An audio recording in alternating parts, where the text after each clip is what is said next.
But he pointed out that the great flaw of every civilization that attained immense power was they overextended their power.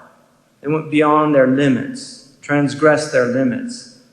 And in the light of the Umayyad dynasty, which begins approximately in 661 and ends in 750, it was a very short-lived dynasty. And it's different from, say, the Abbasid dynasty, which goes from about 750 to 1258. Although the latter period, it's arguable whether or not you could really call it the Abbasid dynasty because it was so convoluted with other elements, ruling elements. And the caliphs were, in essence, much like the latter-day Roman emperors that had almost no power whatsoever. But if you look at the destruction of the Umayyads, according to Dr. Khalid Blankenship in his book, The Jihad State, he argues that in fact it was an overextended military operation that ended in failure. They could no longer sustain the expansion that was so immense at that initial phase. Now, a lot of Muslims actually pride themselves on that initial expansion. But if you look historically at that expansion, and I mean certainly it's arguable, from a secular point of view, they would reject a spiritual dimension and simply interpret it in materialistic avenues. I mean, there's no doubt that there was some driving force that can't simply be reduced to materialism.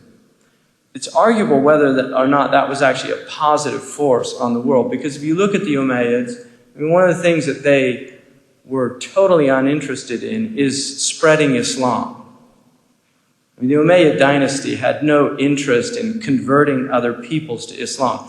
And during the period of the Umayyad dynasty, only about less than 15% of conquered peoples ever actually became Muslim. That is very different from the Abbasids, who were very interested in spreading Islam. And during their period, over 50% of their conquered peoples actually became Muslims. So it was a very different experience. Now, the Umayyads also demanded that if you did become Muslim, like a Jewish person, you not only had to convert to the religion, but you actually had to convert to an Arab tribe. So you not only joined a religion, but you actually joined a tribe. And a lot of Muslims aren't really aware of that little historical fact. So the Mawali system developed, where if I wanted to become a Muslim, I became a Mawla, which is really a derogatory term, although it does have its opposite meaning because it's from a linguistic branch of words known as the al-dadad, which are words that mean one thing and its opposite. So Mawla is a servant, but it's also a master. It also means somebody who's in protection, and that was obviously the meaning of the people that were converting. They were the Mawali. But it was still seen as a derogatory term, and the proof of that is that Imam Malik, radiallahu anhu, considered it an egregious insult that he was called a Mawla of the Yemeni tribe that he was from, as opposed to being actually from that lineage. So it was seen, without any doubt, as a second-class status amongst the early Arabs.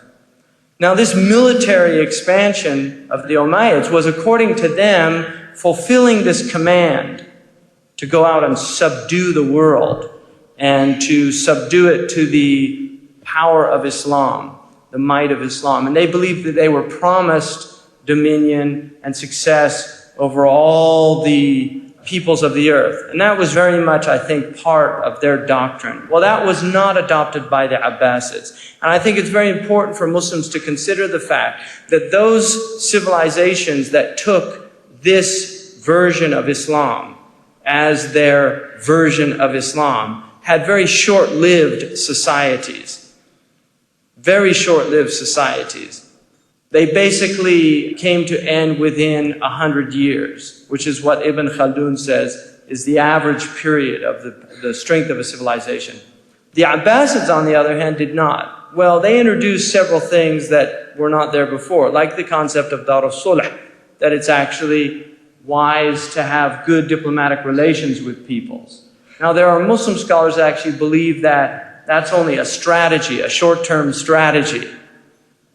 And you shouldn't extend that like the Quran gives 10 years. You shouldn't extend it beyond 10 years and then a new treaty is made. So there are a lot of fuqaha, and you will find this in the books, that actually say this is all strategies, that what the Muslims really want is global domination. This is what they want. They want global domination. And this is what a lot of the people that are attacking Islam today are attacking it based on this version of Islam, which is a version. I mean, I cannot deny that because I've read enough in the books to see that that version does exist. However, there are alternative versions of Islam. In other words, there are madhabs. There are ways of interpreting things. And those other versions and understandings are actually authoritative. They have their scholars, they have their promoters.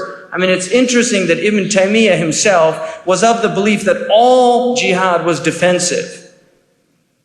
You see, there are many scholars who say, no, jihad has an offensive element, and it's absolutely acceptable for Muslims to go out on an offensive jihad and an obligation to go out twice a year, for instance, to conquer new lands, conquer new peoples. This is one version. Ibn Taymiyyah said that every single example of the Prophet ﷺ's campaigns, including the campaign to Tabuk, which if you read in Sahih al-Bukhari, it's pointed out that they were actually given information that it was the Byzantines